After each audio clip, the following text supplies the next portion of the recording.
I'm at the Atlantic trading estate today in the search for the well that was excavated in the 1980s, and obviously this is the site now of the cemetery that was also excavated in the 1980s. So I'm just wandering across this landscape a minute, and as you can see, it's all overgrown. This is marked on the maps as the it's marked on the maps as the sand pits. That sand was being extracted here in the war period.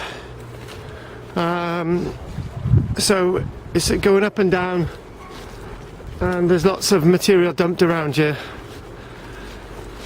It's a very awkward location to be at, and I've just spotted the well, which we're coming on to now, and as we head over, this is the well.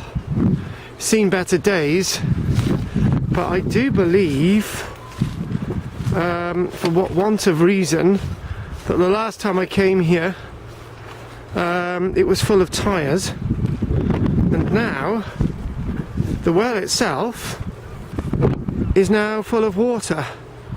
So that's actually a bit of a result, because I was half expecting this site itself to be full of tyres, as I remember seeing it a while ago. So we scan around.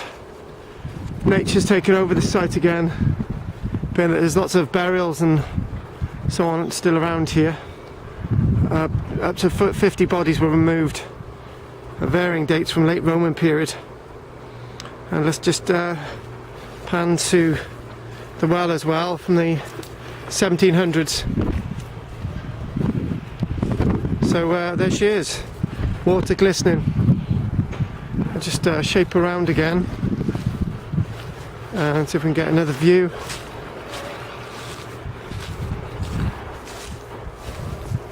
There you go. This is Karl-James Langford, Atlantic Trading Estate. Thank you very much.